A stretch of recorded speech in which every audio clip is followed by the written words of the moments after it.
Buenos días a todos y a todas. Mi nombre es Renzo Valverde, soy de la Regional de Mendoza y bueno, más que nada darle las bienvenidas a todos y a todas los estudiantes de todos los rincones del país. En primer lugar, darle las gracias a todos ustedes porque esta vez no estamos presencialmente.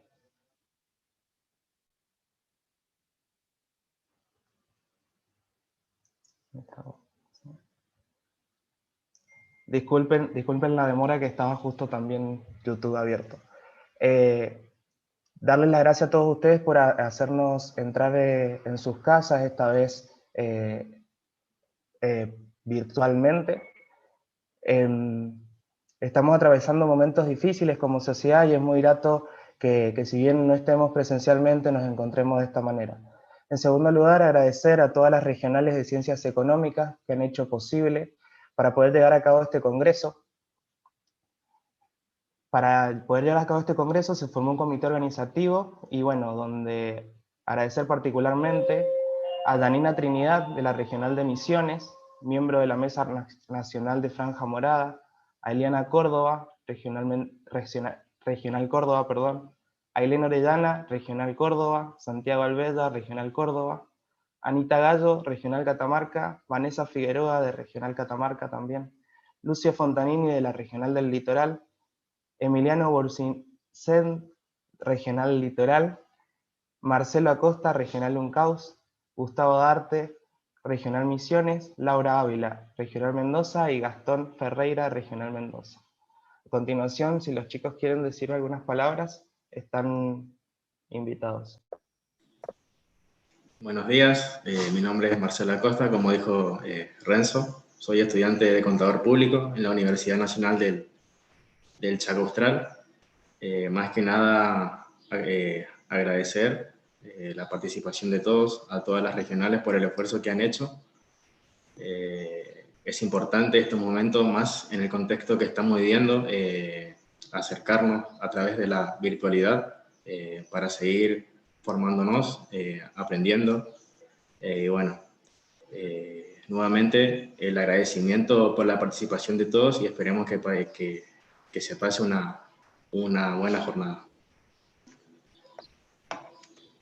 Bueno, muy buenos días a todos. Les damos la bienvenida otra vez a una edición del Congreso Nacional de Ciencias Económicas, esta vez de manera virtual. Es una alegría enorme para cada uno de nosotros volver a encontrarnos con estudiantes igual que nosotros de Ciencias Económicas de todo el país, esta vez desde casa, pero bueno, siempre interesados por formarnos, por escuchar a disertantes de primer nivel y en camino hacia la excelencia académica. Desde hace 35 años el CNC se realiza de manera ininterrumpida, razón por la cual en este año tan particular que estamos viviendo, no queríamos dejar romper ese legado ni dejar de encontrarnos con cada uno de ustedes. Esta vez cada uno desde su provincia trabajamos en este congreso que fue pensado por franjas moradas de todo el país, que buscan no solo el formarnos, sino que además que no perdamos este espacio de encuentro, amistad y calidad académica. En particular, queremos agradecer a la Franja de Misiones, Mendoza, Litoral, Catamarca, Uncaus y Córdoba, que como les decía Renzo, fueron quienes se pusieron al hombro hasta altas horas de la noche la organización de este primer congreso virtual. Esperamos que desde sus casas los disfruten, aprendan con cada una de las charlas y sobre todo esperamos pronto poder volver a encontrarnos en los pasillos de las facultades que año a año visitamos para poder llevar a cabo el congreso. En unos minutos más vamos a alargar con la primera charla en la que va a estar presente Martín Tetaz, va a haber un moderador en el cual les va a contar la modalidad y los tiempos. Continuamos durante el día de hoy con las charlas y el miércoles y el sábado que viene también para que formemos juntos este primer CNC virtual. Muchas gracias a todos por estar presentes y un saludo para todos y todas los que están del otro lado. Genial. Bueno, a continuación vamos a esperar unos minutos a que se conecte el disertante y pronto seguiremos con la disertación de Martín Tetaz, como ya dijo Eli Córdoba, y nada, esperamos que nos sigan acompañando por el streaming.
tengo micrófono, yo no sé. Buenas muchachos, hola Renzo, ¿cómo estás? Hola Martín, ¿cómo andás? ¿Todo bien? Muy bien, che, ¿cómo andan? Todo lindo. Bueno. ¿Ya estamos para empezar? Sí, claro, largamos cuando vos digas. Bueno, genial. Ya se está transmitiendo por YouTube Live. Me están informando que hay más de 800 personas. Así que bueno, un éxito. Bueno, en primer lugar, voy a comentarles cómo se va a hacer va a ser el mecanismo de manejo para estas charlas. En un principio van a haber moderadores en YouTube, donde van a ver con distinto color lo que sería cuando ellos escriban para estar informándoles. Luego que el disertante, luego que Martín termine de dar la charla, vamos a pasar a las preguntas y bueno, luego se pasará a un formulario para computar la asistencia de la charla. Y bueno, cualquier otra duda, los moderadores ahí van a estar respondiendo por el chat.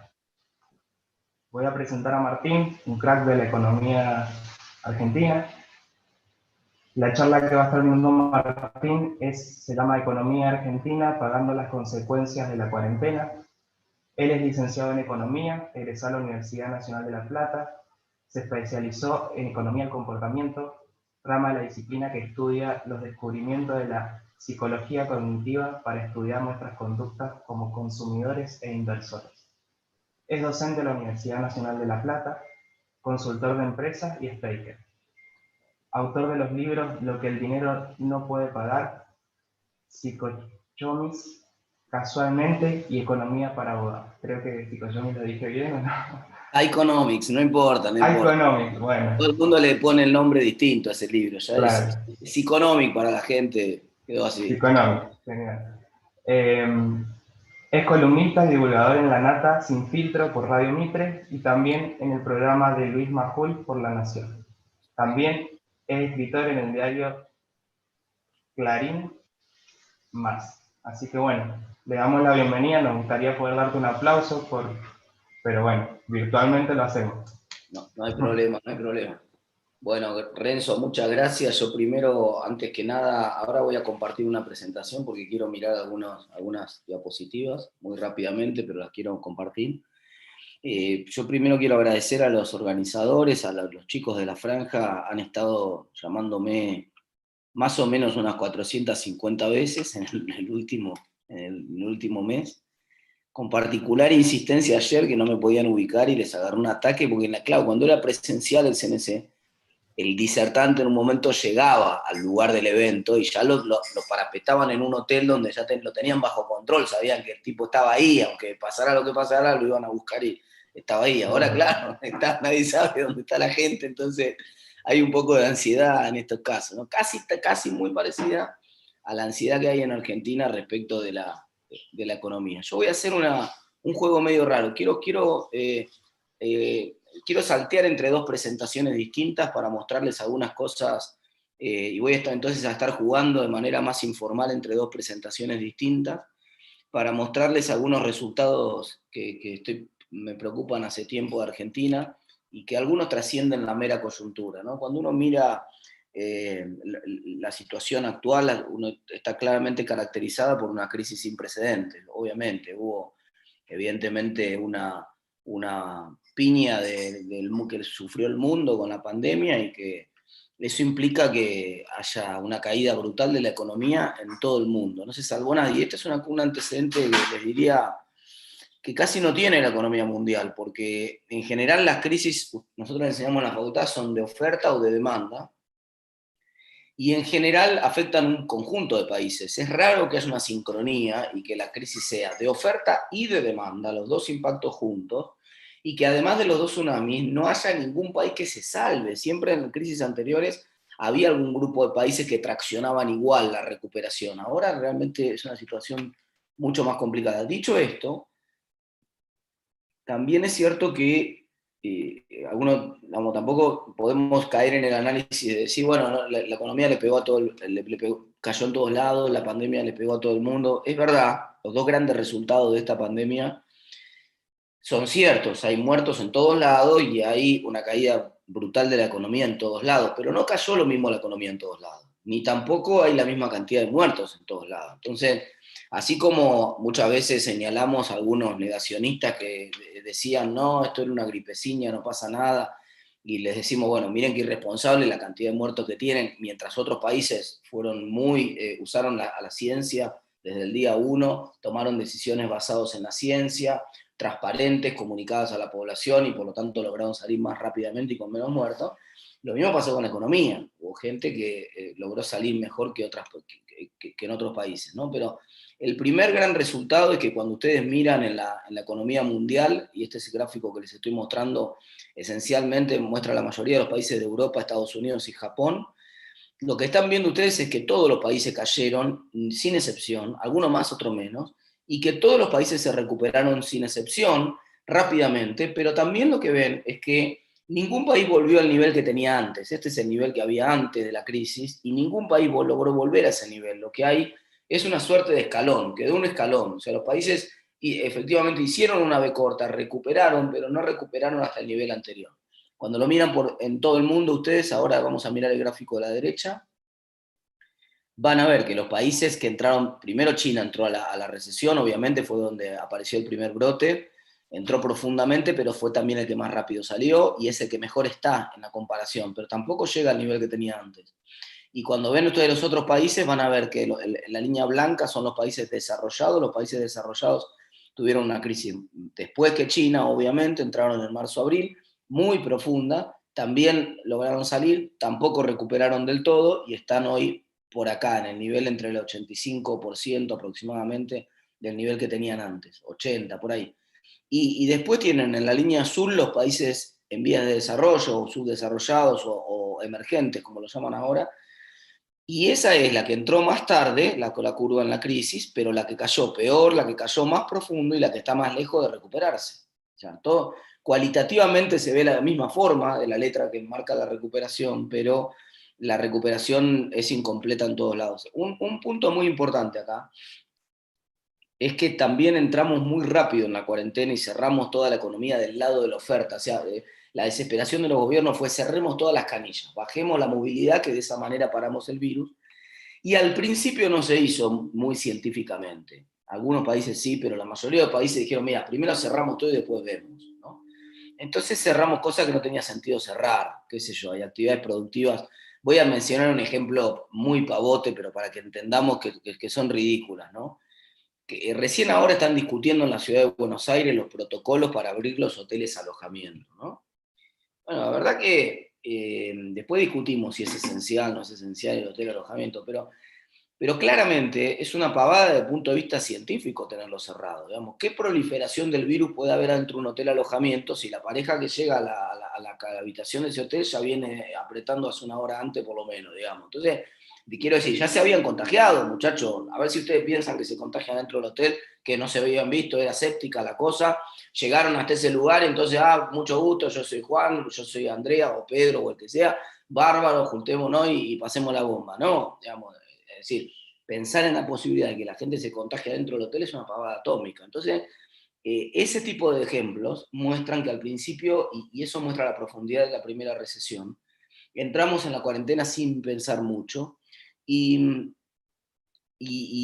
la diferencia es que ahora hay una segunda ola en Europa muy profunda también, no tan profunda como la anterior cuando uno mira la cantidad de internados en los hospitales o cuando uno mira la cantidad de muertes, ni hablar, es mucho menos profunda que la anterior, pero es una crisis, una segunda ola bastante significativa, y ninguno de los países está entrando en la recesión que había entrado en el mes de abril. Si cuando ustedes ven la curva esta, está actualizada hasta los primeros días de octubre acá, y ustedes no ven una segunda caída de la actividad. Entonces, por ejemplo, no, pero Francia está poniendo toque de queda. Sí, es verdad, Francia desde las 21 horas hasta las 7 de la mañana, cuando ya todos los franceses terminaron de comer y están en la casa, les dice no circulen. Pero Francia no cerró todo el país de las 6 de la mañana a las 9 de la noche, que es el horario de mayor circulación. No le dijo a la gente que no fuera a trabajar, las escuelas siguen abiertas, las actividades deportivas permanecen. Quiero decir, hay un criterio más estudiado para entrar en esta segunda ola, y eso nos hace ser un poco más optimistas de que no sea tan dramática la situación. Otro punto importante desde el punto de vista internacional para remarcar. Obviamente, cuando ustedes miran hacia adelante en las expectativas que cambió, que generó esta crisis en términos de expectativas, el mejor indicador es ver la evolución del precio de las acciones, ¿no? Ustedes saben que una acción no refleja el pasado. El precio de una acción hoy refleja el futuro. Es el valor presente del flujo de dividendos esperado por esa compañía.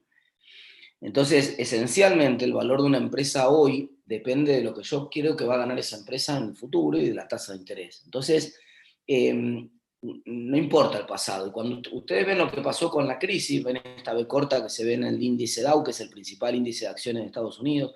Estas son las empresas tradicionales de Estados Unidos. Se derrumbó, perdió más de una tercera parte en 2 semanas, muy poquito entre marzo y abril acá, y tocó fondo, es una caída espectacular, la más grande que tuvo en mucho tiempo.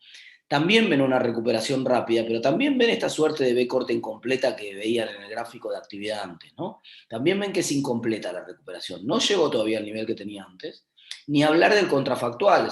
Venía en una tendencia de crecimiento. Uno dice, bueno, probablemente estaría en algún lugar por acá ese gráfico, y sin embargo hoy está más abajo y parece achanchado en este nivel. Entonces, las principales empresas se están replanteando cómo va a seguir la economía y cómo van a seguir su modelo de producción. Va a haber cambios en los modelos de producción de las empresas. Muchos se están aprovechando entre comillas, esta pandemia como una suerte de experimento, en el cual están viendo qué pasa si la gente trabajaba en la casa, qué pasa si trabajaba menos gente. Efectivamente era necesaria tanta gente, efectivamente era necesario que vinieran a la oficina, efectivamente eran necesarias las reuniones, o hay muchas cosas que aprendimos con esta pandemia que ya no eran tan necesarias, ¿no? Y entonces nosotros lo vemos con el ejemplo de las clases en la universidad. Yo estoy en los dos extremos. Tengo mellis de 4 años, acaban de cumplir, y doy clases en la universidad. Y las clases en la universidad funcionan muy bien por Zoom. Perfecto, no hay ningún problema. Ustedes son gente grande, nosotros somos gente grande. De hecho, están rindiendo mejor los alumnos. Está bien, es más difícil controlar que no se copien en los exámenes, estas cosas pasan.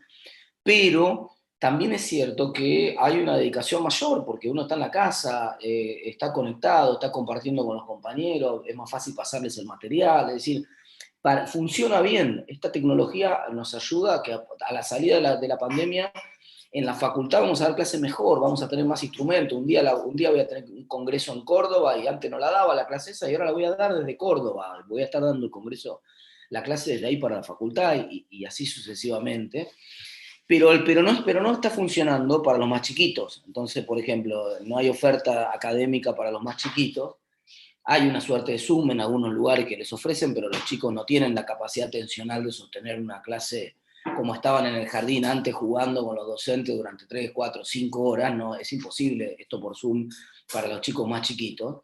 Y entonces es un problema grave para ahí, porque no solamente estamos viendo la caída de la actividad instantánea, esta es la foto que vemos ahora, pero estamos viendo 2 impactos que van a ser de largo plazo que está generando esta cuarentena. El primer impacto, por el confinamiento, hay entre 30 y 40% menos de vacunación infantil. Los chicos no se están vacunando. Esto hoy no lo ven, bueno, no pasa nada, se vacunó uno menos, pero todos sabemos que prevenir es curar, y que los pibes que no se vacunan hoy son los pibes que se enferman mañana. Entonces, las consecuencias van a seguir llegando durante mucho tiempo de la cuarentena. Y ni hablar en materia educativa.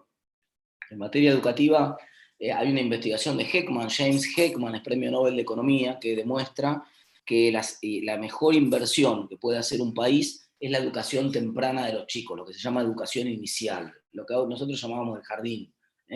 Los chicos que tienen 3, 4 y 5 años. Esa son la plata mejor invertida, porque ahí se forman. No es que los nenes aprenden más temprano a escribir o aprenden más temprano las tablas, no ocurre eso. Lo que ocurre ahí es que los chicos aprenden habilidades, lo que se llaman habilidades, mal llamadas habilidades no cognitivas, que tienen que ver con habilidades de relacionamiento, con habilidades de inteligencia emocional, de administración de emociones, etcétera, etcétera. Todo eso lo estamos perdiendo. Y el impacto lo vamos a ver en esa generación. Esta es la generación marcada por el COVID. Esos chicos que hoy tienen 3, 4, 5 años, probablemente dentro de 15 años tengan más abandono escolar, tengan menos chances en el mercado laboral, etcétera, etcétera. Entonces, esos son los problemas a largo plazo. Pero, como les decía, desde el punto de vista de la recuperación de la economía, la economía tradicional incompleta. Pero miren en este otro gráfico lo que pasó con la economía de la tecnología, con el índice de acciones tecnológicas, que es el índice Nasdaq de Estados Unidos. Ese índice también tuvo una caída brutal en el medio de marzo-abril, cuando empezó la recesión, pero ya se recuperó completamente y superó los niveles que tenía por afano, y hoy está, si uno seguía la tendencia que venía, decía, oye, más o menos está como venía creciendo. Es espectacular el crecimiento. ¿Y qué pasó acá? Entonces, toda la economía mundial se hundió por culpa de la pandemia, pero al mismo tiempo se aceleró el cambio tecnológico. Se aceleró dramáticamente el cambio tecnológico. Entonces, Marcos Galperín, por ejemplo, que es el dueño de Mercado Libre, el creador de Mercado Libre, cuando nosotros le preguntamos, nos dijo hace relativamente poco, le preguntamos si los estaba sorprendiendo el cambio, y él dijo, miren, no, lo que está pasando es que nosotros todo esto lo teníamos planificado, pero está ocurriendo en 3 meses lo que nosotros teníamos planificado para los próximos 3 años, dijo Galperín. Entonces, ¿qué pasó? Y bueno, se venía un fenómeno de uberización de la economía. Sobre eso estoy escribiendo mi próximo libro que sale ahora en el mes de marzo. Pero se venía un fenómeno de uberización de la economía, aceleración del cambio tecnológico. ¿Qué es la uberización? Eficientización de los procesos de intermediación. Las cadenas de intermediación son caras, son ineficientes en el mundo. Por ejemplo, el servicio financiero. Los bancos son elefantes enormes, caros. Ustedes pasan por un banco y ven un edificio de vidrio, un montón de gente trabajando, todo para intermediar entre el que tiene los ahorros y el que necesita el crédito, digamos. Sale carísimo toda esa intermediación. Ahora hay todo un avance de fintech, se llama, que son tecnologías puestas a crear servicios financieros sin que haya estructuras de grandes bancos en el medio, y lo están haciendo mucho mejor. Entonces, eso quiere decir que se va a uberizar el servicio financiero, y que los bancos, tal y como los conocemos, tienen los días contados. Pero también pasa con otros, bueno, los servicios de transporte, está el propio Uber, ahí ya lo conocen ustedes porque lo ven en carne propia. Yo soy de la generación que había que llamar a la remisería, y había que coordinar, a ver dónde había un remis, que pudiera ir a buscarme, que me llevara al lugar donde tenía que ir yo, etcétera, etcétera. Los remises perdían un montón de tiempo muerto, tenían entre viaje y viaje, que se lo pasaban tomando mate en la remisería. Hoy todo eso, ya no, con la tecnología de las plataformas, desapareció, porque la plataforma hace exprimir el tiempo del trabajador, de la mejor, en el buen sentido de la palabra, de manera de que sea la mayor parte del tiempo productivo. Entonces le minimiza, el objetivo de la plataforma es minimizar el tiempo muerto. El tipo tal levanta un viaje y saca otro, está permanentemente haciendo viajes. Si un remisero tradicional hacía 20 viajes por día, uno de Uber te hace 40. Entonces, evidentemente hay una aceleración del cambio tecnológico, y esa es la segunda gran lección que deja la pandemia. Ahora vamos a ver un poquito de Argentina. ¿Qué pasa en Argentina? Y voy a ver el corto plazo y el largo plazo. Acá es donde voy a jugar entre 2 presentaciones. En el corto plazo hay 4 impactos, que son estos que describo muy rápidamente acá. Los países de la región recibieron un shock de flujo de capitales, lo que se llama fuga a calidad. Se van los fondos de inversión del mundo en desarrollo asustadísimos y se van todos a Estados Unidos. Entonces, Argentina igual estaba medio aislado del mundo, así que este impacto no lo sintió prácticamente, pero Brasil, que es nuestro principal socio comercial, sí lo sintió. Brasil se hundió porque se fueron un montón de flujos de inversión que estaban en Brasil y que se fueron a estar más seguros en Estados Unidos. El riesgo país de todos los países de la región se duplicó, no solo el de Argentina. De Argentina lo que pasa es que estaba en 2.000, pasó a 4.000, después bajó con la reestructuración. Pero en todos los países del mundo el riesgo país hizo el grafiquito ese de montaña, al revés de lo que era la recesión que les acabo de mostrar. Si ustedes lo ven, el riesgo país, este es el gráfico de riesgo país, estos son los países de toda la región, la línea azul son los emergentes de por ejemplo, Asia y Europa, y la línea roja son los emergentes latinos. Y ustedes ven que es el mismo gráfico, todos los emergentes latinos, que el mismo gráfico que hizo Argentina. Este gráfico de acá es Argentina, a la izquierda.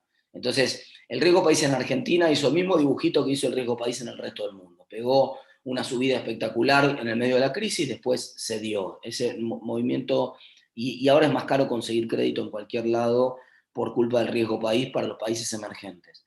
Al mismo tiempo, hubo devaluaciones en todos los países vecinos, salvo Argentina, y ahí hay un problema. Acá Argentina está teniendo un problema grave porque todos los países corrigieron su tipo de cambio y Argentina demoró en hacerlo. Para que Argentina tenga el mismo tipo de cambio que teníamos con Brasil a principio de la crisis, hoy un dólar en Argentina, el oficial, el dólar formal oficial, tendría que salir 100 pesos y sale 80. Entonces quedó muy atrasado el tipo de cambio y parte de la presión cambiaria que hay en Argentina y que se explica en la brecha y que se explica en que caigan las importaciones, y crezcan las importaciones y caiga el saldo y todo esto que estamos viendo ahora en Argentina y nos quedemos sin reservas. Buena parte de eso tiene que ver con que Argentina no ajustó como sí ajustó el resto de la región su tipo de cambio. Entonces, eso es un problema, digamos. Y es cierto también que Argentina sufrió la caída de precios de commodities, que es el cuarto canal por el cual impactó la crisis, un poco menos que otros países de la región. Es decir, si ustedes eran un país exportador de petróleo, por ejemplo, Ecuador, por ejemplo, bueno, el mismo Brasil, por ejemplo, Venezuela, por ejemplo, México, por ejemplo, Colombia, esos 5 países de Latinoamérica que les acabo de comentar, están noqueados. ¿Por qué? Porque exportaban principalmente petróleo y el producto de ellos que se exportaba a $65 hace 8 meses atrás, ahora sale 42. Entonces se golpearon mucho. A cambio de eso, los commodities alimenticios, que son los que exportamos nosotros, están bien, están pum para arriba, de hecho están mejor que antes de la pandemia. Entonces nosotros ahí salimos favorecidos por ese canal. Ahora, ¿cuál es el problema y cuál es el talón de Aquiles de la economía argentina? Y acá es donde yo quiero empezar a jugar un poco entre el presente y el pasado de la economía argentina, ¿no? El talón de Aquiles de la economía argentina es que Argentina se metió en una cuarentena demasiado larga que no puede financiar, que no puede pagar. Es decir, Argentina cometió primero un error de cálculo el gobierno, El gobierno creyó, en lo económico estoy hablando, lo sanitario fue un desastre también, ¿no? Que no voy a hablar ahora de la gestión sanitaria porque da para otra charla, fue un desastre total, basta verme, mirar los números. Pero en lo económico, Argentina, decía yo, se metió en una cuarentena demasiado larga que no puede financiar, y esto pasó porque hizo un primer error de cálculo. Calculó que la cuarentena iba a ser más corta de lo que efectivamente fue.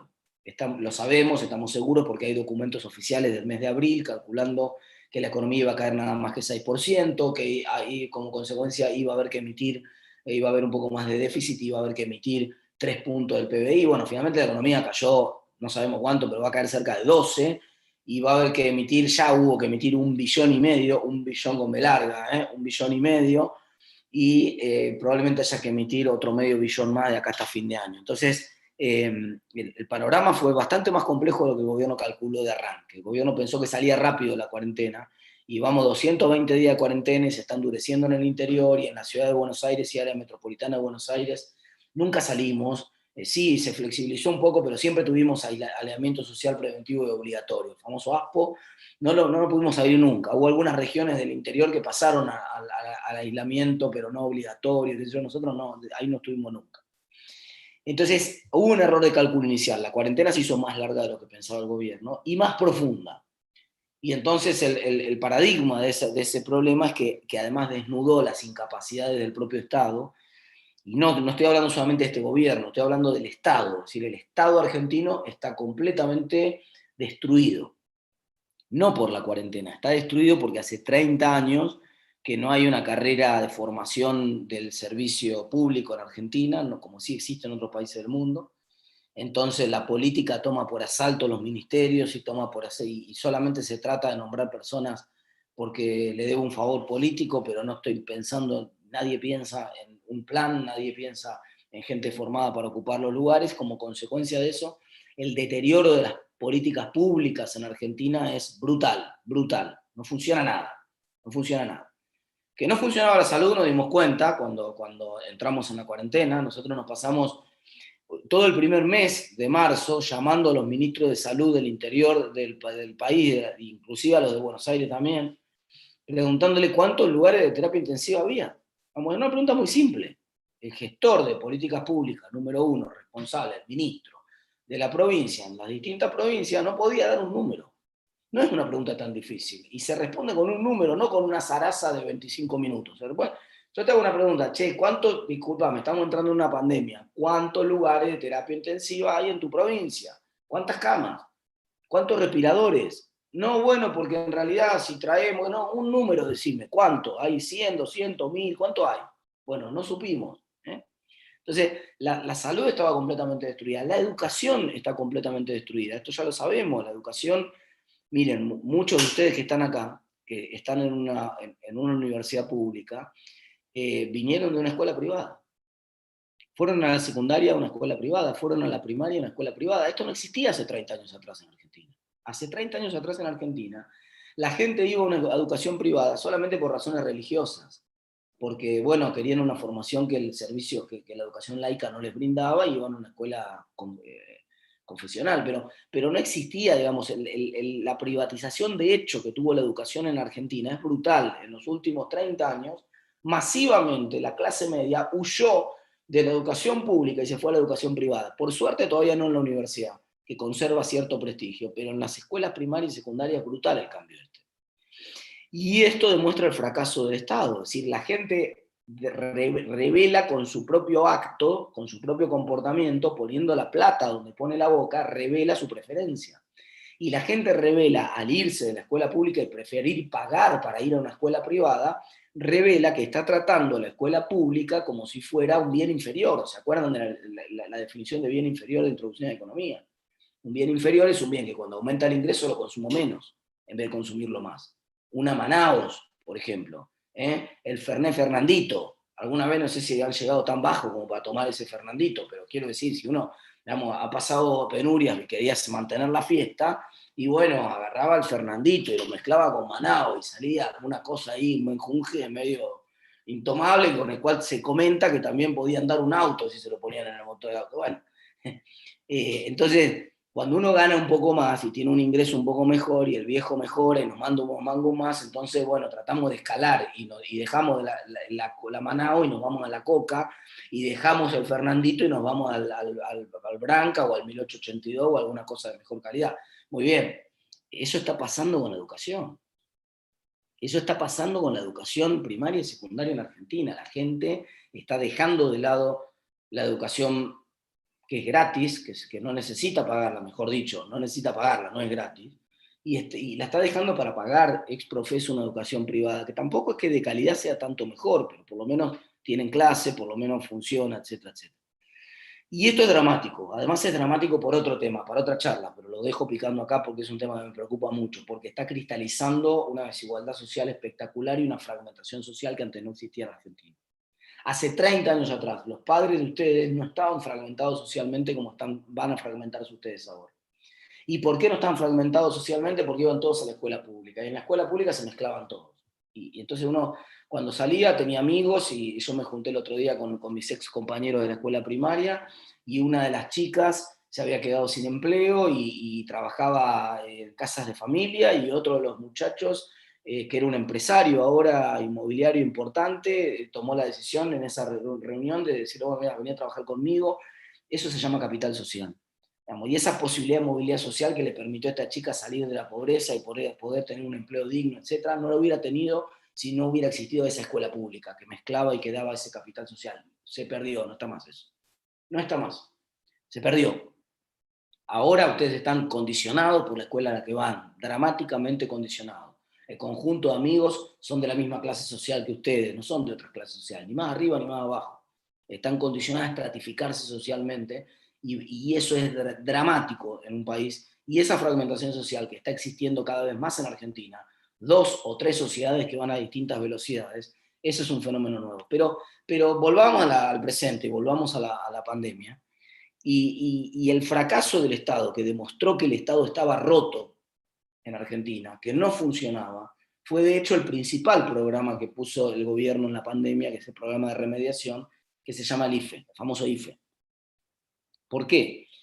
Porque el IFE se trata esencialmente de un programa que busca regalar plata. Se supone que ya no estamos tratando de poner un cohete en la luna, no estamos tratando de armar una sala de terapia intensiva en un hospital, o de formar un médico investigador, o de resolver el problema de educación, que es complejo porque tiene problemas pedagógicos, etc. No, nada de eso, no. Lo único que queremos es regalar un billete, y no podemos regalar un billete. Armaron un plan, el gobierno armó un plan diseñado para 3.600.000 personas. Ese era el cálculo del gobierno, ese era el cálculo del Estado. El Estado dijo, hay 3.600.000 personas que son trabajadores informales, que por culpa de la cuarentena que estoy disponiendo yo, no van a poder trabajar. Entonces, yo, que no los dejo trabajar, les voy a dar un ingreso para que puedan subsistir. Ese fue el famoso IFE cuando arrancó. 3.600.000 personas. Abren la inscripción, se le cuelan 6 millones más. Es insólito. En la historia de los diseños de programas sociales en el mundo, es insólito que en un plan social se cuelen 2/3 partes de las personas. Nunca pasó. Siempre tenías una filtración. Todo el mundo tiene alguna anécdota de algún... dice, no, pero esta persona cobra la asignación universal y cambió el auto, qué sé yo, la usó para hacer un viaje. Bueno, son anécdotas. No, el 99% de la AUH es un buen programa, bien diseñado, que llega a los sectores que lo necesitan. Los casos de filtraciones son los casos menores. Pero acá es al revés. En el IFE, 2/3 partes se colaron. No estaban calculados por el propio gobierno, o el gobierno es un inútil que no sabía que había 9 millones de trabajadores informales en Argentina que se habían quedado sin trabajo por culpa de la cuarentena. Entonces, y encima, que se le colaron 2/3 partes de los beneficiarios del plan social, encima tardó como 2 meses en implementarlo. Y llevamos 7 meses de cuarentena en Argentina y solamente se pagaron 3 IFE, que iba a ser un ingreso mensual. O sea que el Estado está fracasando hasta para regalar dinero. Pero con ese fracaso y todo, que está desnudando lo flaco que está el Estado en términos de capacidad política, aún con esa foto, lo cierto es que esa foto está saliendo carísima. O sea, y ahora sí vamos a los números que tengo en el gráfico ahí mostrándoles desde que empecé con esta locución hace como 20 minutos, que arranqué con esta diapositiva. Entramos en la cuarentena con un déficit fiscal de 166.000 millones, llegamos a tener casi 300.000 millones en mayo, 300.000 millones en junio prácticamente de déficit. Había bajado un poco agosto, otra vez pagamos IFE en septiembre y se nos fue de vuelta a 212.000. Hay un nivel de déficit fiscal estruendoso, y acá hay un problema grave de Argentina. ¿Todos los países del mundo tuvieron recesión? Sí. ¿Todos los países del mundo tuvieron déficit? Sí. ¿Por qué? Porque la cuarentena es una doble Nelson.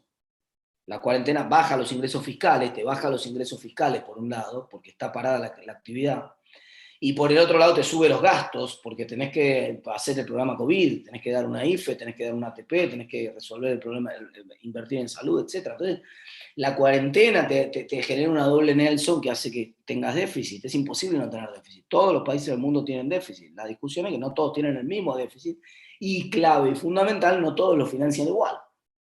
En una de las mejores lecciones que nos deja esta pandemia es que no importa el déficit. Todas las discusiones que hay en el mundo respecto del déficit son casi irrelevantes, no importa el déficit.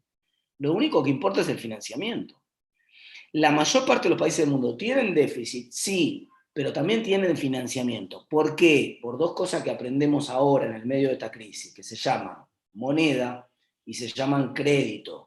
Como los países tienen crédito, pueden financiar el paquete COVID colocando deuda. Como los países tienen moneda, pueden financiar el paquete COVID emitiendo, y esa moneda no se va ni al dólar, ni se va a otros activos financieros, ni se va a la inflación. Entonces, de hecho, ustedes tienen a Europa emitiendo, pero tienen deflación al mismo tiempo. ¿Por qué? Y bueno, porque la gente, como ve que están bajando los precios, no sale corriendo a comprar cosas, porque dice, ¿para qué voy a comprar si mañana va a estar más barato esto? Espero, me quedo con la plata en el bolsillo. Entonces, hay una diferencia fundamental entre que un país tenga moneda y un país tenga crédito. Y Argentina entró en una cuarentena, como dije, muy larga, que no puede pagar porque no tiene ni moneda ni crédito. Y este es el talón de Aquiles. Entonces Argentina tuvo que emitir dramáticamente. ¿Cuánto tuvo que emitir? 1,5 billones de pesos. Y ese 1,5 billones de pesos que tuvo que emitir Argentina, ¿dónde está? Bueno, centralmente ese 1,5 billones, son con B de 12 ceros estoy hablando, 1 millón de millones. ¿Dónde está ese 1 millón de millones? ¿Dónde está ese billón que emitió Argentina? Bueno, medio billón en la calle, en circulante en poder del público. Es este primer gráfico que tenemos acá. Medio billón en la calle. Y eso está filtrándose por todos lados. Entonces eso se va al dólar, eso se va al precio de otros bienes que son precio dólar, o son importados directamente o tienen precio dólar, que ya están carísimos en Argentina. Vayan a comprarse una bicicleta, hagan la prueba, traten de comprar una computadora, traten de comprar un montón de cosas de electrónicos en Argentina, es imposible.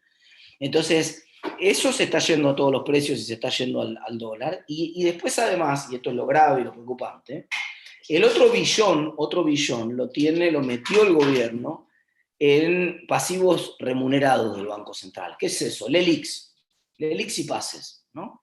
¿Qué son los LELIQ y los pases? Bueno, esencialmente es un bono que emite el Banco Central y que le dice a la persona que lo tiene, mira, dame 100 que te devuelvo 130 dentro de un año. Estoy haciendo la cuenta muy grosera. En realidad es 138 dentro de un año, pero bueno. Dame 100 que te doy 138 dentro de un año. Perfecto. Entonces yo saco 100 de circulación. Y eso es lo que ha hecho el gobierno, pero miren el stock del ELIX. El stock del ELIX creció más de 1.200.000 millones en lo que va del año. Es espectacular. Entonces, y es un problema, porque esa es mugre abajo de la alfombra. Esa es inflación futura. Si yo no puedo, ¿por qué tuve que salir a absorber todos esos pesos? Porque si yo hubiera dejado en la calle, miren los problemas que tenemos con el dólar en 195, cerró ayer, por haber dejado medio billón de pesos en la calle. Imagínense si hubiéramos dejado 1,5 billones de pesos más en la calle. Si hubiéramos dejado 1,5 billones más de pesos en la calle, el dólar estaría a 300 hoy, hay que ir a buscarlo a la luna. Entonces el Banco Central sacó un montón de pesos con las LELIQ, pero esos pesos que sacó con las LELIQ, en algún momento vuelven a la calle, entonces el Banco Central tiene que volver a pagar un interés para que no vuelvan a la calle y es cada vez más caro eso. Y entonces normalmente, ¿qué hacen los países? Mirá, lo que te dice el Banco Central, lo saqué porque si yo lo dejaba en la calle teníamos una hiperahorro. Entonces, ¿qué voy a hacer? Te dice el Banco Central. Lo voy a ir soltando a esto en cómodas cuotas. Voy a hacer una hora 12 de la inflación. En vez de tener toda la inflación en el 2020, la voy a dividir a este shock de inflación en un poco más de inflación en 2021, 22, 23, 24. Y en el medio con la expectativa de que por ahí la economía se recupere, y si se recupera la economía, se produce lo que los economistas llamamos remonetización de la economía. ¿Qué es una remonetización de la economía? Bueno, como hay más actividad económica, la gente necesita más dinero para hacer más transacciones, y por lo tanto la demanda de dinero de la economía empieza a crecer. Y cuando la demanda de dinero de la economía empieza a crecer, yo puedo soltar parte de esa LELIQ, parte de ese dinero que tengo atrapado ahí, que no va a generar inflación ni se va a ir al dólar porque la gente lo necesita para hacer transacciones. El problema que estamos viendo acá es que nosotros estamos viendo una economía que tiene medio billón de pesos más en la calle, 500.000 millones de pesos más en la calle, pero tiene menos demanda de billetes, porque está en recesión. Entonces, al estar en recesión, hay menos transacciones hoy en la economía de las que había hace un año atrás. Entonces, para una economía que tiene menos transacciones, nosotros tenemos más pesos en la economía. Sobran pesos por todos lados. No pregunten más por qué está el dólar 195, chicos, porque sobran pesos por todos lados, está clarísimo. Faltan dólares, dice el gobierno. Sí, sí, es verdad, claro, comparativamente faltan dólares, ¿no? Comparativamente faltan dólares. Es como cuando vos vas al boliche a bailar con, a todos nos ha pasado, ¿no? Van con el amigo fachón, y el amigo fachón liga más, ¿no? Y uno dice, porque es más lindo, es más fachón el amigo. Esa es una manera de verlo, pero también otra manera de verlo porque vos sos más feo, digamos, ¿no? Y esto también es cierto, comparativamente. Entonces acá pasa lo mismo. Acá faltan dólares, dice el gobierno. Sí, sí, sí, faltan dólares para la montaña de peso que metiste en la economía, claro, faltan dólares, obvio. No faltaban tantos dólares hace un año atrás. El dólar valía 60 mangos hace un año atrás. Ahora vale 190 o 200. ¿Por qué vale el triple? Y bueno, porque metiste un montón de billetes en la calle, no lo quiere nadie a los billetes. Rebalsa por todos lados. A diferencia de Europa, yo sí quiero sacármelo de encima el billete que me das, porque el billete que me sobra va a valer menos mañana. Entonces yo quiero rápidamente convertirlo o en dólares, o convertirlo en un material de construcción, o convertirlo en un auto, convertirlo en una moto, convertirlo en cualquier cosa que no se deteriore su valor. Y este es el drama principal de la Argentina ahora. Este es el drama en el que está Argentina ahora. Y entonces cuando uno dice, ¿puede salir Argentina hacia adelante? Acá voy a hacer una pausa y voy a compartir la otra presentación que les quería mostrar, porque la otra presentación lo que muestra es ahora una perspectiva a largo plazo. Esperen que yo esta no la quería. Estoy compartiendo, corríjanme si no, chicos, estoy compartiendo esta nueva, ¿no? Se empieza otra economía. ¿Todos están viendo esta? Algunos chicos se que ve perfecto, Martín. Sí, se ve la nueva, esta, empieza otra economía. Perfecto, porque si no seguía hablando sí, sí. ¿Cómo? ¿Se ve la tapa de Clarín acá? Se ve perfecto. Bueno, bárbaro. Entonces, este problema que nosotros estamos viendo ahora, que yo les acabo de mostrar, nos sobran pesos por todos lados, Y tiene que ver en realidad con que estamos descubriendo en esta crisis lo importante que era tener moneda y lo importante que era tener crédito, centralmente. Y buena parte, y este no es un problema nuevo, que Argentina no tiene moneda y que Argentina no tiene crédito. Hace 70 años, 80 prácticamente, que Argentina está yendo de crisis en crisis. En los últimos 70 años tuvimos 15 crisis macroeconómicas severas, 15, con 14 devaluaciones. Eso quiere decir que una vez cada 5 años, o incluso menos de una vez cada 5 años, nosotros tenemos una crisis. Esta etapa de Clarín es la etapa del domingo 6 de enero del año 2002, cuando se cayó la convertibilidad y entonces cambiaron las reglas de juego en Argentina. Pero podría haber sido la etapa de cualquier crisis, digamos. No, ustedes tienen que hacer la vista fina y mirar qué fecha hay ahí, pero esto podría haber sido cualquier crisis. Total, es siempre la misma película en Argentina. Uno tiene una sensación de déjà vu, dice, uy, esta película ya la vimos 300 veces, ¿viste? Como cuando llegas empieza Navidad y empiezan a pasar las películas viejas de la Navidad y vos decís, uy, mi pobre angelito, se perdió el nene en la Navidad en Nueva York, uy, esta la vimos 300 veces. El nene ya tiene barba, grandote, 8 pibes, pero bueno, nosotros lo seguimos viendo ahí. Bueno, esa es la historia de la economía argentina. Entonces, y esencialmente, ¿por qué? Acá, ¿cuáles son los problemas de la economía argentina en el largo plazo que han generado este problema? El problema número uno es que nuestra economía está muy dependiente y depende mucho de lo que pase con los precios internacionales. Y cuando ha habido a lo largo de la historia precios internacionales muy buenos para la Argentina, nosotros nos confundimos. Nosotros, en vez de darnos cuenta, che, nos está yendo bien y podemos pagar buenos salarios porque hay muchos dólares y son abundantes los dólares, entonces está barato el dólar porque la soja está a 600. En vez de darnos cuenta de que era por eso, digamos, la política construyó fantasías en Argentina. La fantasía, una de las fantasías, es una apuesta fuerte acá, argumentativa, una de las fantasías fuertes es la fantasía del peronismo. Si ustedes miran el segundo shock, el más alto del siglo pasado, de términos de intercambio, que es este ciclo que estoy mirando acá en el medio, esta montaña que estoy mirando acá en el medio, empieza en el año 45 y termina en el año 51. 6 años del año 45 al año 51 son los mejores términos de intercambio de la historia argentina del siglo XX. No hubo nunca en el siglo XX mejores precios internacionales para los productos argentinos que entre 1945 y 1951. Segundo shock de término de intercambio más favorable y el más alto de toda la historia, inclusive comparando todo el siglo pasado, se da entre el año 2004 y el año 2012. Es este otro ciclo que vemos acá. Otra vez un periodo relativamente reciente que todos vivieron. ¿Y qué pasó en cada uno de esos ciclos?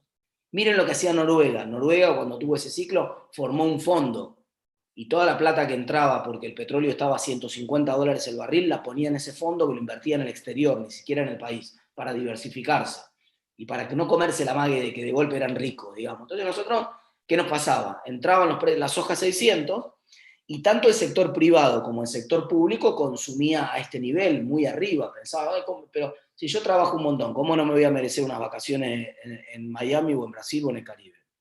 Si yo trabajo un montón, ¿cómo no voy a poder cambiar el auto cada 2 años? Yo trabajo muy bueno, sí, claro, pero después, cuando la soja bajó de 600, no lo podíamos pagar a todo eso. Y entonces, ¿qué hacemos cuando no podemos pagar todo eso? Nos quemamos las reservas primero. Quemamos todas las reservas. Esta historia es repetida en Argentina. Alguno puede creer que estoy hablando de ahora, del kirchnerismo y de lo que pasó después con Macri. Pero lo que yo les estoy contando también pasó entre el 45 y el 55. Es lo mismo.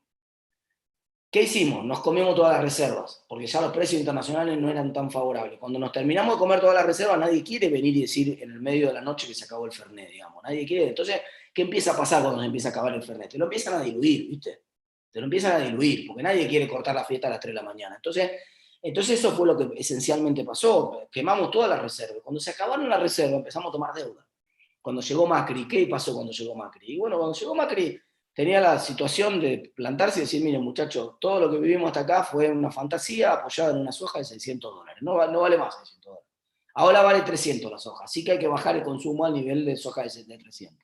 No tenemos tantos dólares como los que teníamos. El dólar va a salir más caro en Argentina, y como el dólar va a salir más caro, los salarios reales van a ser más bajos. Lamentablemente, fue bueno mientras duró, pero se acabó la promo. Digamos, ese discurso inaugural no existió en Macri. Macri quiso hacer ese ajuste, lo quiso hacer muy gradual, el famoso gradualismo. Dijo, bueno, vamos a esperar, y lo fue haciendo, vamos a ajustar con crecimiento, y qué sé yo, y se lo llevaron puesto. Y en el interín, ¿cómo sostenía eso? Con deuda.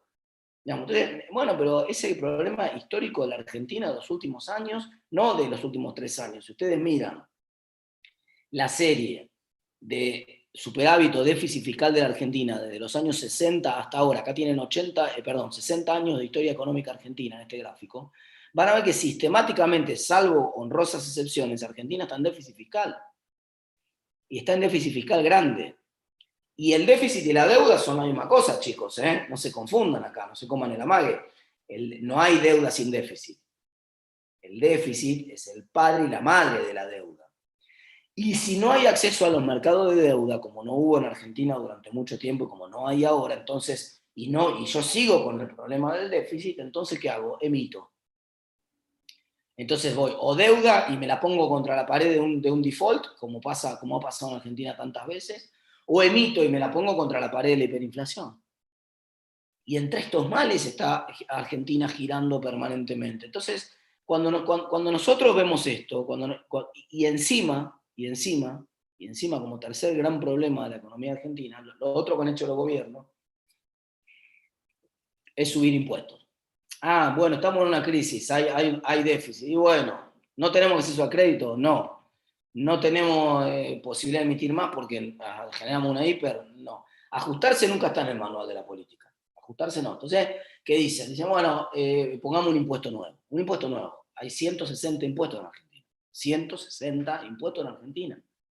No entra en la cabeza a nadie, menos en la de un estudiante de ciencias económicas al cual le estamos enseñando en la facultad que un principio básico de la tributación es la simplificación. Yo no puedo poner 160 impuestos.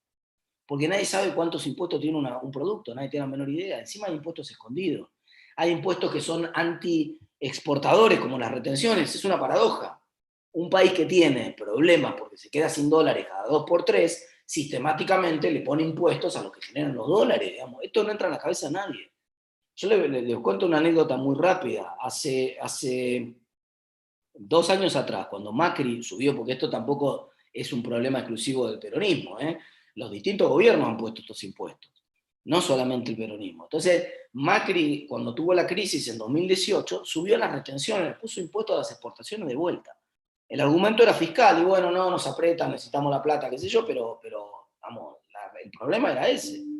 Hay una periodista que permanentemente me entrevista de un diario de Brasil que se llama O Globo, que es una periodista brasileña, pero que habla muy buen español, y cada tanto cuando hay algún incidente de estos en Argentina me llama para hacer una nota y me pregunta.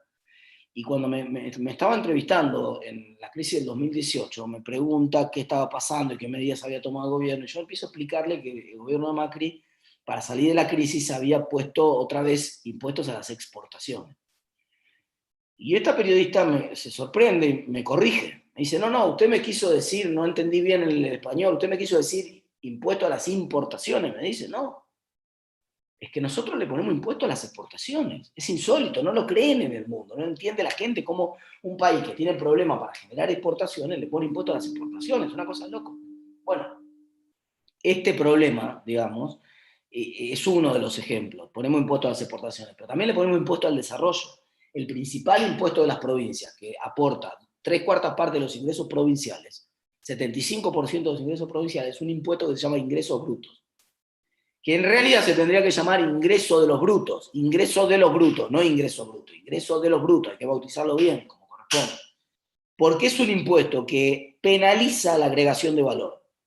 Si ustedes tienen un sector primario, pagan muy pocos impuestos. Si ustedes tienen una industria que agrega valor, entonces, y tiene distintos eslabones de la etapa productiva, y entonces hay una etapa intermedia que le compra los tornillos al que hizo los tornillos, y elabora un motor, y hay otra empresa que le compra el motor y elabora un auto, y hay otra empresa que agarra el auto y lo blinda, y entonces van agregando valor en distintas etapas de la cadena productiva. Eso no puede ocurrir en las provincias de Argentina. No puede ocurrir, porque hay un impuesto que está destinado a penalizar a la gente que agrega valor, que se llama ingresos brutos.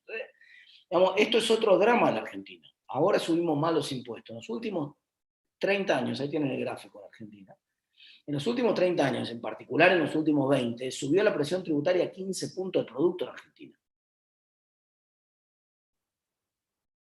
Y esto es un problema porque cuando nosotros queremos agregar valor, ineluctablemente agregamos Estado. Entonces, por eso trabamos la agregación de valor. Cuando dice, hay que exportar, el famoso cliché que habrán escuchado muchas veces, hay que exportar valor agregado. Está bien, pero ¿cuál es el problema?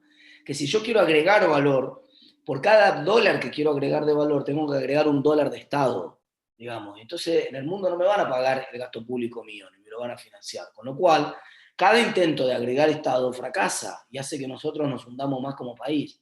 Entonces, tenemos que empezar a pensar en el mediano y en el largo plazo soluciones, ¿no? Cuando uno piensa uno dice, no, pero esto es muy apremiante, lo de ahora de Argentina no resiste más, hay que cambiar el gabinete ya, hay que cambiar la moneda, hay que hacer algo, se hunde todo, vamos a ir a una hiper, la gente entra en pánico, ¿no? Cuando ve el dólar a 195 o a 200. Pero realmente el problema de fondo de la Argentina es que la Argentina no tiene crédito y la Argentina no tiene moneda porque sistemáticamente cometió estos errores que estoy mostrando acá. Entonces el problema no se resuelve cambiando el gabinete. No va a estar mejor, o por ahí está mejor una semana, pero no va a resolver el problema de fondo. Vamos a seguir con, digamos, yo no resuelvo el sobrante de pesos en la economía cambiando el ministro de Economía. No resolví el problema de fondo. Por otro lado, el Banco Central está tan cooptado que nunca vamos a tener moneda en el país. Entonces yo creo que hay que hacer algunas cosas claves acá. Una reforma, digamos, una gran lección que me enseñó un amigo que se llama Claudio Suchovicki, probablemente lo conocen porque lo han visto en algún programa. Claudio es un capo de los mercados, tiene muy claro, de hecho trabaja en Bima y en los mercados, es un operador y es un conocedor de cómo funcionan los mercados. Claudio siempre dice que los mercados reaccionan ante la sorpresa, no ante lo que ya sabemos que va a pasar. No ante lo que ya sabemos que va a pasar. Digamos, que renuncie el presidente del Banco Central no es algo que va de golpe a sorprender a todo el mundo. Sí, va a ser tapa del diario el día que renuncie, pero quiero decir, está medio cantado que está tecleando el presidente del Banco Central. No es ninguna sorpresa que renuncie el presidente del Banco Central. Para cambiar el rumbo y para sorprender a los mercados y para generar un shock de confianza, yo necesito que pase algo que la gente no está esperando. La gente no está esperando. Y voy a provocar con algunas cosas que no van a pasar, pero voy a provocar a propósito para el debate y para que entendamos el punto que quiero hacer. Supongamos que el gobierno mañana dijera, está bien, tomamos la decisión, vamos a dolarizar la economía a partir de mañana. Bueno, la verdad, eso sí que nos sorprendería a todos. Ah, caramba, se terminó el peso, van a dolarizar, va a haber una dolarización. Bueno, eso sería un shock espectacular. ¿Resuelve los problemas de Argentina? No, yo ya he hablado muchas veces y he escrito, además pueden googlearlo, en contra de la dolarización. ¿No? La dolarización no resuelve los problemas de Argentina. Pero sin lugar a dudas, si al gobierno anunciara una dolarización, quebraría completamente la confianza. Como la quebró Alfonsín en el año 85 cuando anunció el Plan Austral y como la quebró Menem en el año 91 cuando anunció la convertibilidad. Pero claro, a Alberto Fernández no le llega ni a los talones, ni a Alfonsín ni a Menem. Entonces, Alfonsín y Menem, con sus pros y sus contras, con su cara y su cruz, con sus figuras tan distintas y con su ideología completamente opuesta, eran dos políticos de puta madre, digámoslo en castellano. Dos políticos de raza de puta madre, con coraje para tomar decisiones trascendentales, para girar y para desprenderse de un preconcepto ideológico e ir al 180 grados para otro lado. Alfonsín en el 85 trajo a Juan Vital Zurril como ministro de Economía, que era una persona muy ortodoxa, nada que ver con cómo pensaba Alfonsín, bueno, y fueron al Fondo Monetario, hicieron un acuerdo, cambiaron la moneda, y Argentina por un año funcionó ese plan austral, después terminó mal. Y Menem lo mismo, giró completamente su ideología en el 91, cambió completamente la estrategia económica que había tomado, había chocado en el 90, Menem había tenido una hiperinflación, se había quedado con los ahorros de la gente, con el plan Bones, había sido un desastre los primeros 2 años de Menem, tecleaba políticamente Menem, pero giró completamente. Dijo, vamos a una caja de conversión, vamos a una alianza política con Estados Unidos, giró. Uno puede estar de acuerdo o en contra, nosotros hemos militado en contra de Menem en los años 90 porque fue uno de los responsables de este proceso de privatización, de hecho, de la educación que les estoy contando, hizo pelota a la educación, se quiso llevar puesta también la educación universitaria y por suerte los estudiantes, en la calle lo impidieron bastante, entonces no permitieron que entrara ese modelo en la universidad. Pero no importa, quiero decir, uno puede estar a favor o en contra, lo importante es que Menem y Alfonsín tuvieron el coraje de cambiar dramáticamente y generar un shock. Si el gobierno lo generara ahora y aportara alguna solución trascendente, podría generarlo.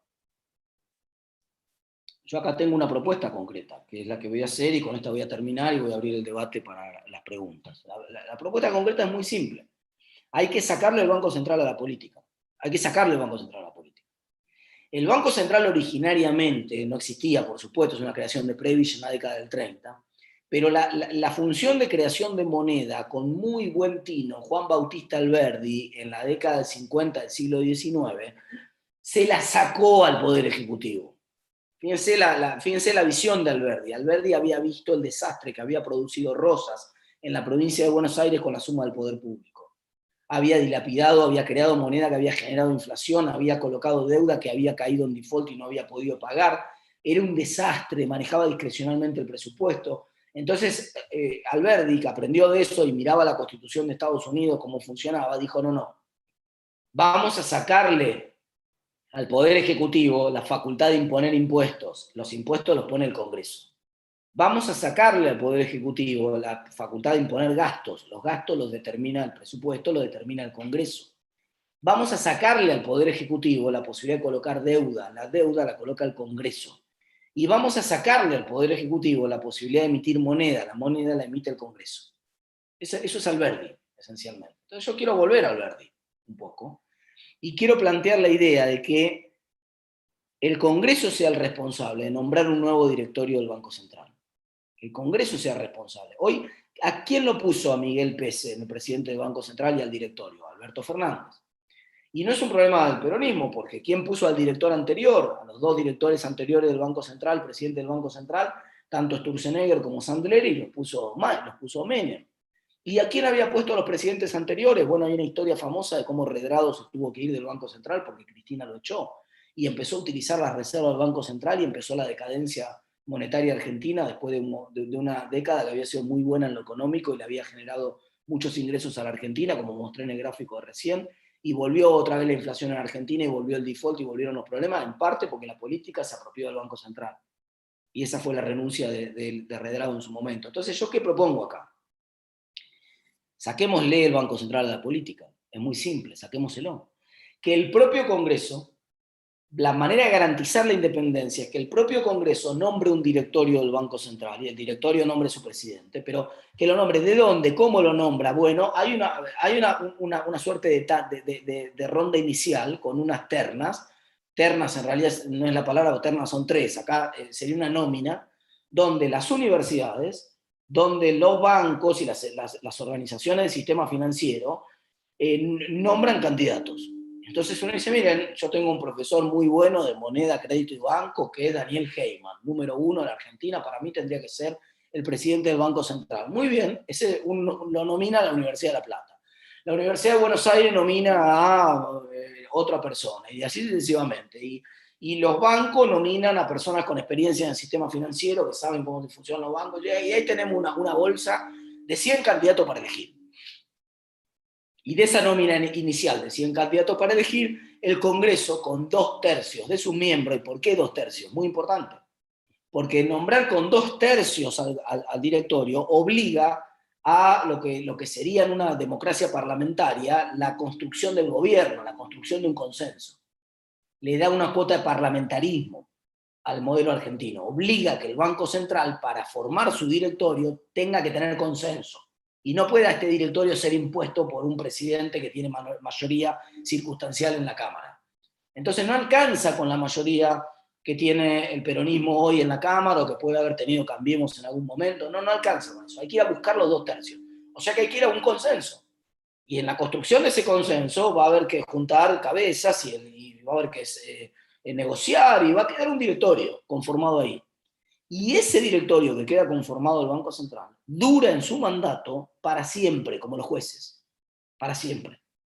Salvo que el propio Congreso, con 2/3 de sus votos, de sus presentes, remueva el directorio. Entonces, el directorio no lo puede cambiar el presidente, que no le gusta. Entonces, el directorio se puede plantar. Tiene la misma independencia garantizada que tiene un juez. Un juez sabe, por supuesto que hay presiones en la justicia, pero el juez sabe que el presidente no lo puede echar. Y entonces puede fallar a derecho, como corresponde, con su conciencia tranquila, porque sabe que no lo pueden echar. No puede ocurrir, si nosotros hacemos esto que estoy planteando, no puede ocurrir lo que pasó con Redrado. Ni puede ocurrir lo que pasó después con Sturzenegger, que en fines del 2017 le hicieron cambiar de prepo la política monetaria y generaron la decadencia del modelo anterior, el principio del fin del modelo anterior. Entonces esto no pasaría.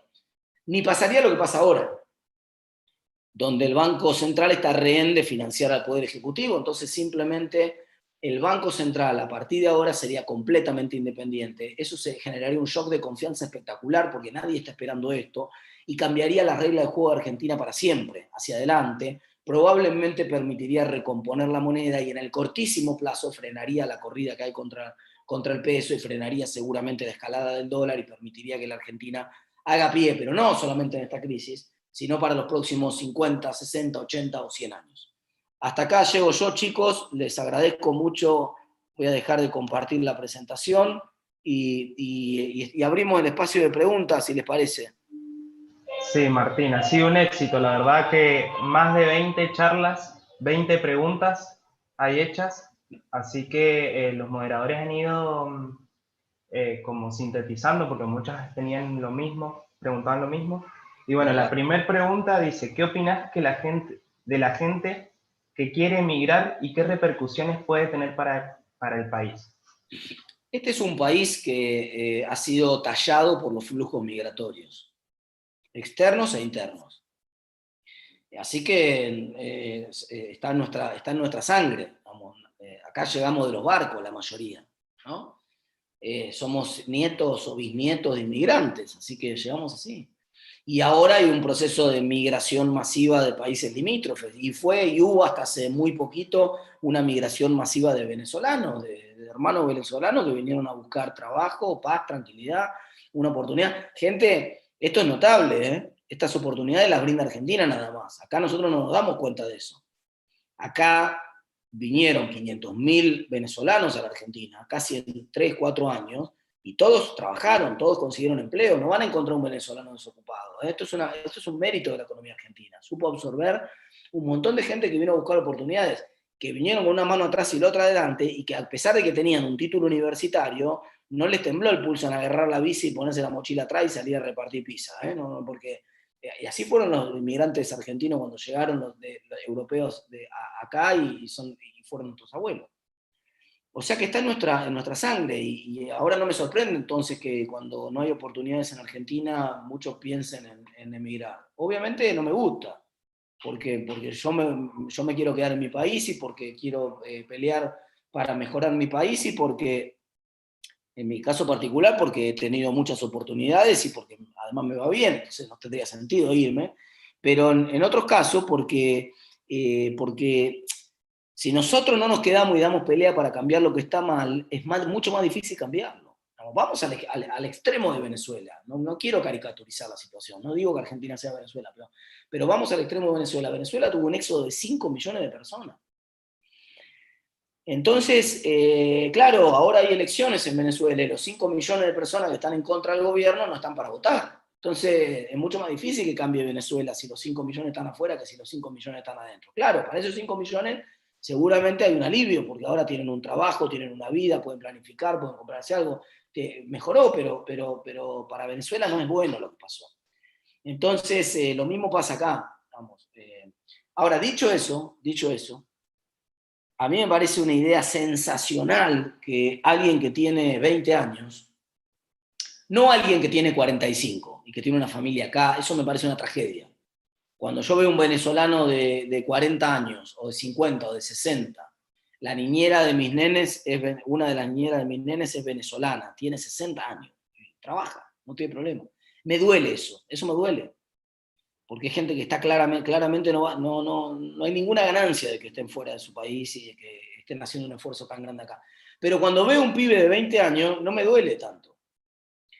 ¿Por qué? Porque es espectacular desde el punto de vista formativo la experiencia de ir a hacer una experiencia a otro lugar. Yo creo que alguna vez lo planteamos a esto, Jorge Lanata fue el que hizo el planteo y yo estoy de acuerdo con eso, la idea de que cuando ustedes terminan el secundario, no tendrían que empezar inmediatamente la universidad. Tendría que haber una suerte, en vez de servicio militar obligatorio, una suerte de servicio cultural obligatorio, ¿no? Entonces todo el mundo, a los 18 años, cuando termina la universidad, tendría que hacer un viaje, para salir del termo. Para salir del termo hay otras cosas en el mundo, funcionan de otra manera, hay otras culturas, hay que ser más tolerante con otras formas de ver las cosas, la sociedad ganaría muchísimo si la gente el primer año, antes de entrar a la universidad, viajara. Y además cuando volverían mucho con la cabeza cambiada y se darían cuenta y reduciríamos muchísimo el fracaso que tiene el sistema educativo en los primeros años. Ustedes saben que la fragmentación del sistema educativo es muy fuerte en las universidades en el primer año. Muchos estudiantes empiezan la universidad y no la terminan, ya lo sabemos, pero el gran desgranamiento está en primer año. ¿Sí? En la Facultad de Económicas de La Plata, que es la que yo siempre tenía datos, de cada 2.000 estudiantes que empezaban, 1/3 nada más llegaba a segundo año. O sea, 2/3 porque quedaban en el camino en el primer año, después sí se mantenía, pero el desgranamiento era muy fuerte al principio.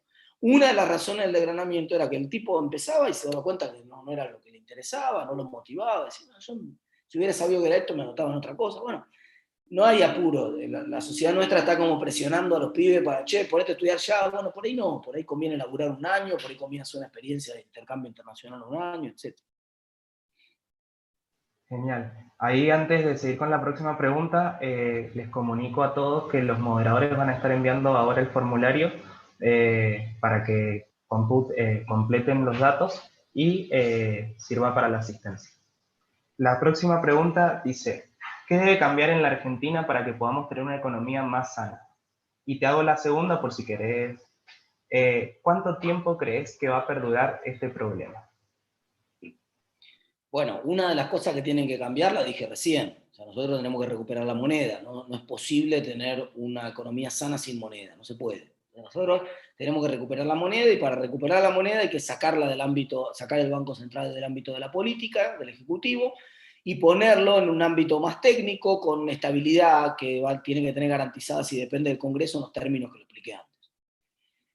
El segundo tema que necesitamos nosotros es claramente favorecer a los sectores que producen, y con particular relevancia a los sectores que exportan, porque sistemáticamente nos faltan dólares y esto no puede ser. ¿No? Uno mira alrededor y los países de la región no tienen faltante de dólares cada 3 años. ¿No? Hay un problema en Argentina, no es un problema ni estructural de los países latinoamericanos ni nada, es un problema de Argentina. Entonces, hay que cambiar de cuajo la idea de cómo se produce en Argentina, de cómo se cobran impuestos en Argentina, y eso exige cambiar dramáticamente la forma de los impuestos. Yo hice una propuesta hace poco que era la propuesta de hacer un mínimo no imponible de impuesto a las ganancias para las pymes, ¿no? Entonces yo decía, no importan los números, pero yo decía, los primeros 10 millones de dólares de facturación de una empresa no paga ningún impuesto. Arriba de esos 10 millones de dólares empieza a pagar incluso más de lo que paga ahora. O sea, hoy la alícuota de ganancias para las empresas es 35%, y si reinvierten utilidades, 30%, ¿no? Para las empresas grandes y para cualquier empresa. Entonces yo lo que digo es, para empresas chicas, nada, cero impuesto a ganancias, que crezca la empresa. Si la empresa no crece, toda empresa grande fue alguna vez una empresa chica, pero nunca va a llegar a ser grande si nosotros la matamos antes. Entonces, nada, cero impuesto a la ganancia hasta que crezca. Y cuando crece, no hay problema que sea un Estado presente y que es sólido y que sea más grande el impuesto. Ponele que sea 40 el impuesto cuando crece, más grande la alícuota marginal. Y si la empresa gana mucho, no me molesta que sea 45 el impuesto a la ganancia. Pero el Estado tiene que ser socio de las empresas cuando ganan, no cuando producen. No se puede. Ningún socio en la actividad productiva empieza a sacar plata de la caja cuando la empresa todavía no ganó.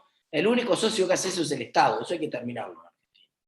Y el tercer punto que hay que terminar es que hay que cambiar dramáticamente las relaciones laborales en Argentina. No puede haber costos de entrada ni de salida del mercado laboral. Esto está mal, y se lo discuto al que quiera, le llevo el debate hasta donde quiera. Está mal, es un problema de historia, y que no tiene que ver con los abusos que ustedes tienen miedo. El 99% de los empleos en Argentina, el 99% estoy exagerando, el 90% de los empleos en Argentina los dan las pymes. Así que no No vengamos con el discurso de la empresa que quiere explotar al trabajador y qué sé yo, porque no es la historia del mundo real. No es la historia. De hecho, es al revés. Si ustedes tienen, cuando se reciban, tienen la suerte de trabajar en una multinacional, pagan los mejores sueldos, tienen los mejores paquetes, no tienen problemas laborales en la empresa multinacional, no van a tener el problema laboral. Los problemas están en el 90% de la gente que tiene que laburar en una pyme donde el empresario que te está contratando es un laburante más. Que la única diferencia es que tiene un poco de capital, y no tiene tanto capital tampoco, pero está todo el día en la empresa, todo el día laburando y arriesga un poco de guita de él, digamos. Entonces, en esa relación laboral, entrar y salir en esa relación laboral tiene que ser gratis. Eso no quiere decir que sea gratis el trabajo, por supuesto. El trabajo me lo tenés que remunerar lo que vale, que en estas condiciones que estoy proponiendo yo va a ser más, o sea, me van a pagar mejor en el trabajo. Lo que no puede haber es un peaje para entrar y un peaje para salir. Es decir, así como no lo hay en ninguna relación, o sea, si uno le pregunta, ¿ustedes están de acuerdo con que haya una ley de divorcio en Argentina y que la gente se pueda divorciar? ¿O creen que la gente tendría que estar obligada a seguir con su pareja para siempre? Y no, todos me van a decir, mirá, no, es lógico que si uno termina una relación pueda romper la relación cuando quiera, salir de la relación cuando tenga ganas y entrar en otra relación distinta cuando se le plazca, digamos. Tiene que uno ser libre de poder elegir su propio destino. Bueno, en Argentina, en el mundo laboral, eso no es así. En Argentina, en el mundo laboral, si yo quiero terminar una relación laboral, no puedo. No puedo, me ponen trabas, hay un costo de salida fenomenal. ¿Qué modelo funciona bien acá? El modelo que me gusta a mí es el modelo de Dinamarca. En Dinamarca no estoy proponiendo no estoy proponiendo el modelo de Estados Unidos, no me estoy yendo al otro extremo. Estoy proponiendo un modelo de un país nórdico. El modelo de Dinamarca. ¿Cómo funciona el modelo de Dinamarca? Se llama flexiseguridad. En el modelo de Dinamarca yo no tengo ningún costo de entrada y de salida. Libremente me puedo contratar cuando quiero. No tengo miedo de contratar a una persona porque me va a hacer un juicio, como pasa acá. Acá sí pasa esto. Acá hay una industria del juicio, acá hay una manga de atorrantes viviendo del trabajador, de la industria del juicio. Esa manga de atorrantes hay que terminarla, hay que sacarla del juego, hay que terminar con la industria del juicio de Argentina, y hay que liberar al empresario de la libertad de poder contratar y despedir a un trabajador cuando tenga ganas, y lo mismo el trabajador de entrar y salir de la relación laboral cuando tenga ganas. Y el Estado tiene que poner un buen seguro de desempleo, como existe en Dinamarca, que proteja al trabajador cuando ese trabajador se queda sin empleo. Entonces, hoy el seguro, ¿saben cuánto es el seguro de desempleo en Argentina? Entre 6.000 y 10.000 pesos.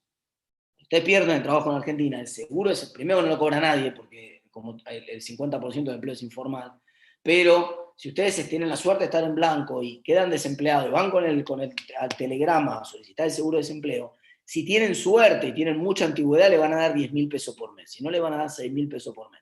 Eso no es un seguro de desempleo, eso es una miseria, eso no está bien. Tiene que haber un seguro de desempleo digno que sea, digamos, 2/3 partes de lo que es el salario cuando estoy trabajando, por lo menos. Vos sos repositor de supermercado, ¿cuánto ganás? 45.000, 50.000 pesos. Bueno, perfecto, ganás 45.000 pesos. Bárbaro.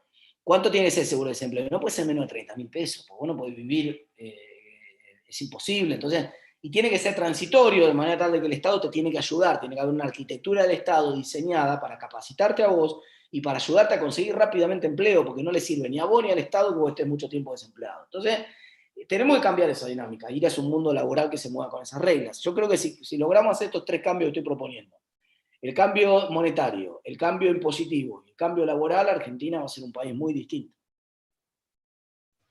Perfecto. Bueno, otra de las preguntas es, los trabajadores, ¿cómo pueden cubrirse de la crisis? Es decir, ¿qué inversiones pueden realizar?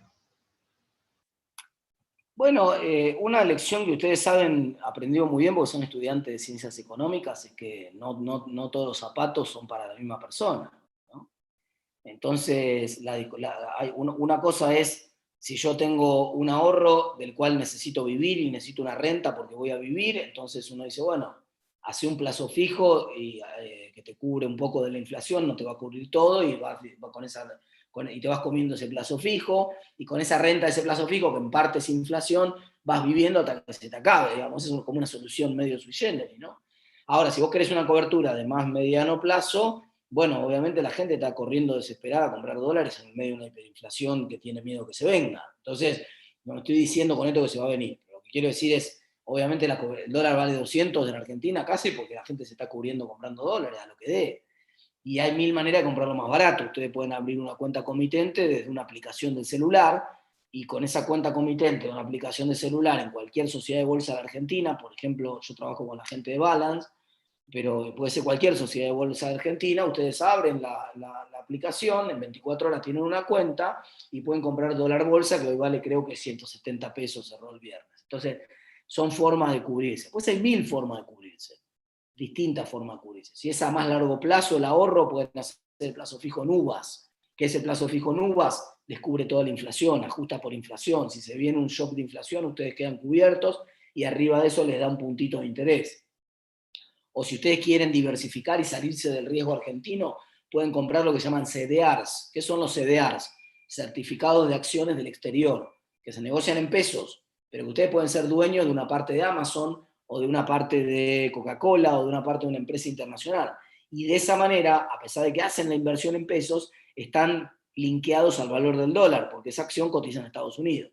Entonces están linkeados al valor del dólar y diversifican bastante la inversión ahí.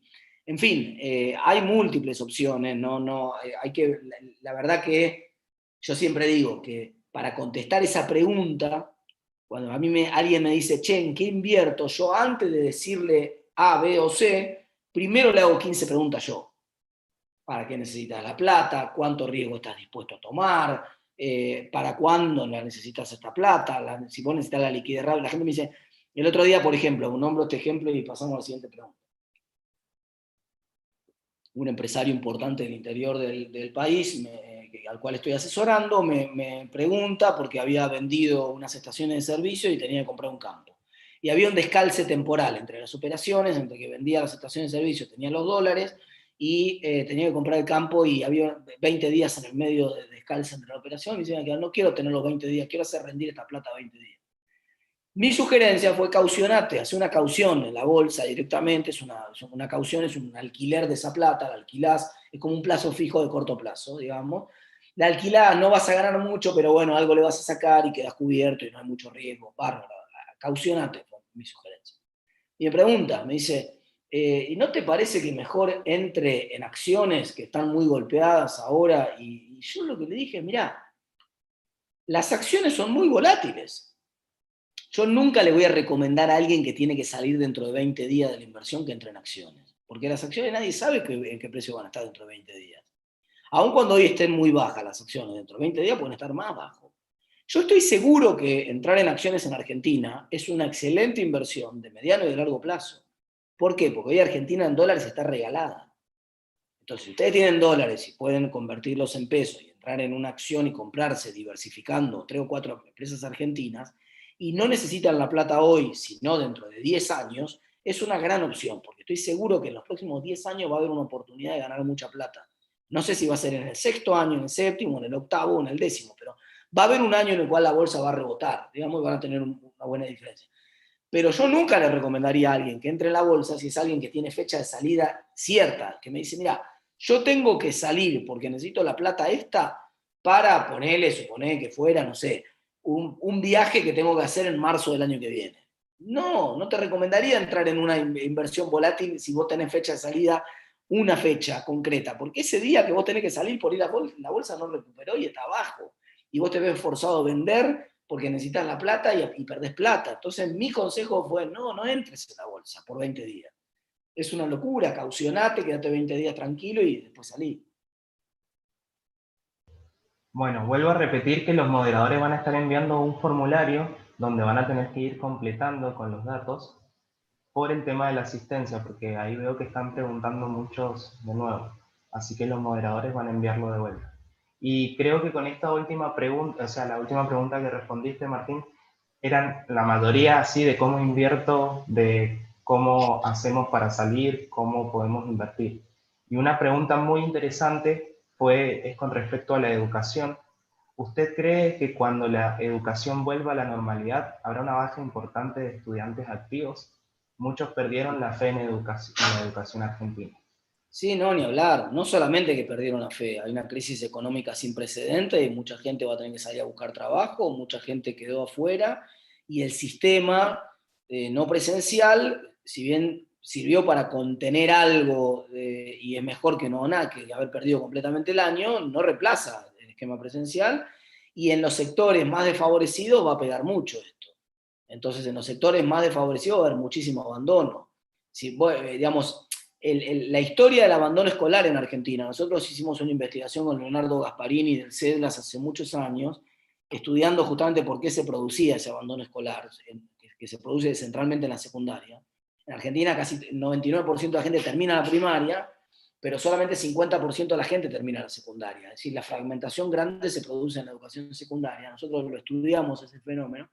Y el resultado más fuerte es que hay oportunidades o excusas, para llamarlo de alguna manera, que está buscando alguien que ya está con un pie afuera del sistema educativo. Entonces, ¿qué cosas se identificaban? Y bueno, el fracaso escolar es una de las primeras. Si cada vez que hay la repitencia escolar es causa de abandono, ¿sí? Porque el tipo está haciendo un esfuerzo más allá de sus posibilidades y ve que no le sirve, y que no le alcanza, entonces cuando repite el año dice, bueno, hasta acá llegué, ya está, abandono. Y la ausencia escolar es el otro, cuando no está yendo a la escuela por alguna razón, porque tiene una enfermedad larga, porque se fue por un problema personal, etc., y rompió la relación con la escuela durante un mes, no vuelve.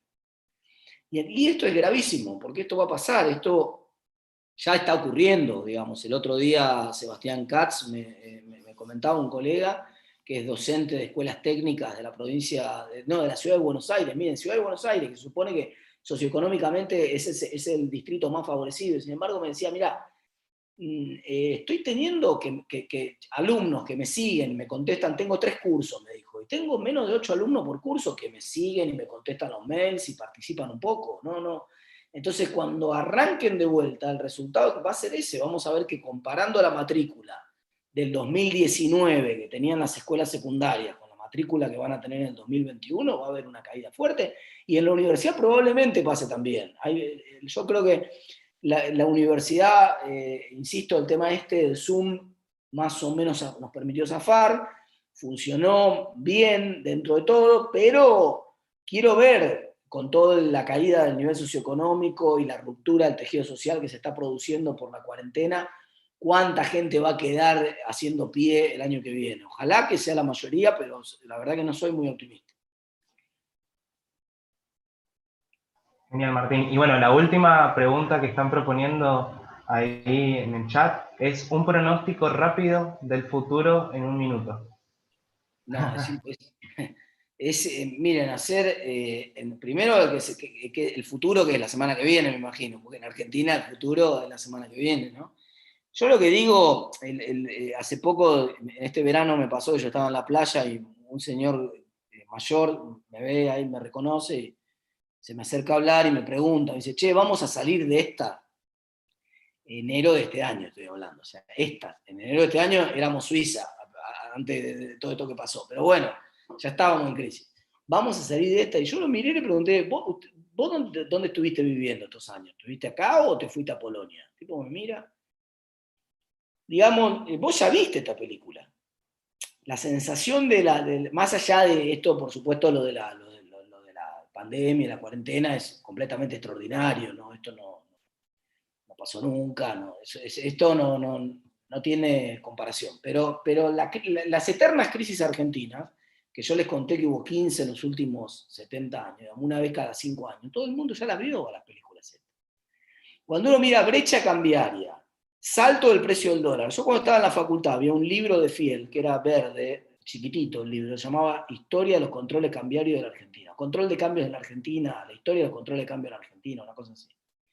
Que está gratis en internet, si lo googlean lo van a encontrar y lo pueden leer porque está el PDF. Y ese es un librito que muestra que nosotros esta historia la venimos repitiendo hace muchos años. Digamos, ¿no? Si ustedes piensan que esto es extraordinario, tener una brecha del 140% y tener un dólar de 200, ¿eso es una cosa extraordinaria? No es extraordinario, ya pasó, ya la vimos. Y ya sabemos qué pasa generalmente en todos estos casos, digamos. Entonces, ¿y qué pasa en estos casos? Y bueno, que en general la convergencia nunca es hacia abajo. O sea, nunca se sale de una brecha de 200% por abajo. Nunca se reduce la brecha con un dólar de 80. Siempre se reduce con algún tipo de devaluación, con un cambio monetario, etc. Entonces, no sé si va a ocurrir ahora, dentro de un mes, porque ¿qué les quiero decir? Por ejemplo, el brecha de 200% hubo entre el año 52 y el año 55, duró 3 años, o sea que puede durar. Uno dice, va a explotar toda la semana que viene. No, por ahí explota todo dentro de 2 años, qué sé yo. No hay manera de saberlo eso.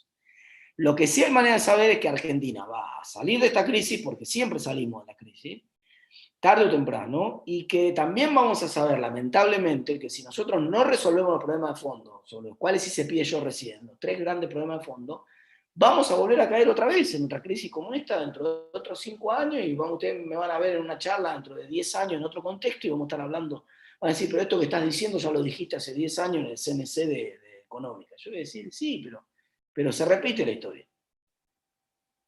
Genial. Y bueno, si bien dije que era la última, pero hay otra que también está muy buena, que es cómo hacer un consejo para levantar un negocio minorista familiar. Ya con esta cerramos. Un consejo para levantar, pensé que se iba para otro lado la pregunta, pero mirá, primera cosa importante. Siempre barre mejor la escoba del vecino, ¿no? Entonces, yo estoy cansado de gente que me dice, esto que voy a contar me pasó hace poco con un estudiante en la facultad, y me dice, no, porque el gran negocio de las estaciones de servicio, que la levantan en pala, qué sé yo. Yo lo miro y digo, ¿vos estás seguro que las estaciones de servicio la levantan en pala? Sí, porque yo lo conozco al de la estación de servicio de tal y tal de mi pueblo, que tiene 8 Mercedes-Benz y qué sé yo. Mirá, le digo, en mi experiencia, cuando un negocio es próspero, se expande. Y cuando un negocio está en crisis, se achica.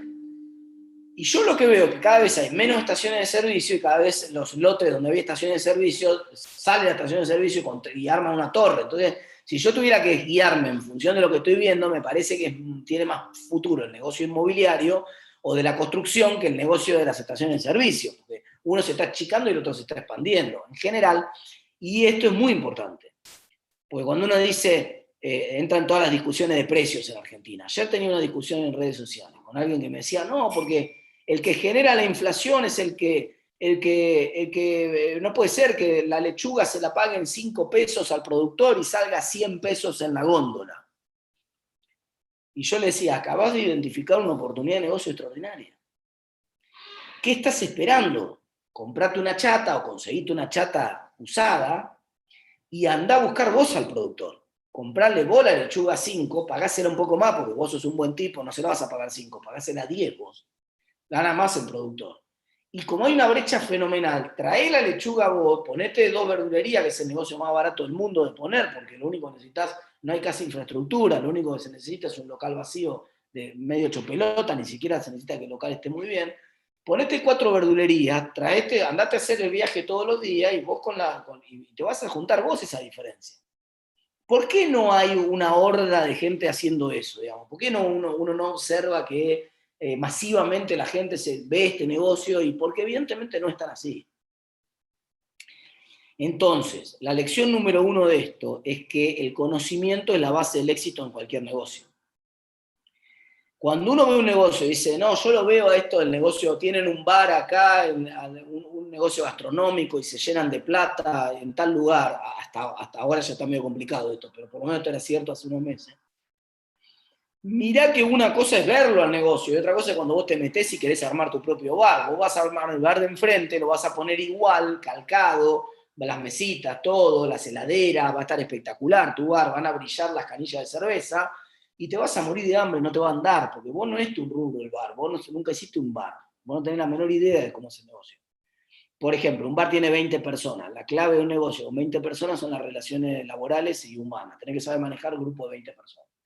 Y eso es dificilísimo, manejar un grupo de 20 personas es dificilísimo. Hay un casting ahí, ¿no? Hay un casting, así como una obra de teatro funciona si el casting es bueno, un negocio funciona si el casting inicial es bueno. Elegir los 20, con 20 tipos en un lugar va a haber quilombo de toda naturaleza, desde gente que tiene quilombo de pareja, puterío, problemas, gente que estafa a otro, gente que roba, gente buena, mala. Vamos, armar un grupo de 20 para que funcione es dificilísimo. Entonces, lo que tenés que hacer es dedicarte a lo que vos sabés hacer. Punto a favor de una pyme familiar es ese. Si la pyme familiar tiene una tradición en una actividad que saben hacer, tienen un activo fundamental que no tiene nadie, porque ustedes conocen ese negocio. Bueno, meterle en ese negocio. Punto número 2, planificá siempre con una crisis hacia adelante. En Argentina, a diferencia de otro país, no se puede hacer un plan a un año, porque los planes a un año siempre uno dice, bueno, voy a facturar 2 millones en el año. Mirá, en Argentina los planes tienen que tener varianza, no media. Varianza. Los planes basados con media no sirven. Los planes tienen que tener varianza. Importa poco la media. No me digas que vas a facturar 2 millones. Decime, voy a facturar entre 1,5 millones y 3. Y prepárate a ver qué vas a hacer si te toca estar en el 1,5 millones. Y prepárate cómo vas a invertir si te sobra y estás en 3. Porque esos son los dos escenarios donde es más probable que estés. En alguno de los dos extremos. Y dentro de tu presupuesto y de tu plan tenés que tener una crisis. Y si la empresa en la cual vos estás encarando y estás poniendo tu ficha no se banca una crisis en los próximos 5 años, no la hagas. No la hagas. Porque es altamente probable que en Argentina tengas una crisis en los próximos 5 años.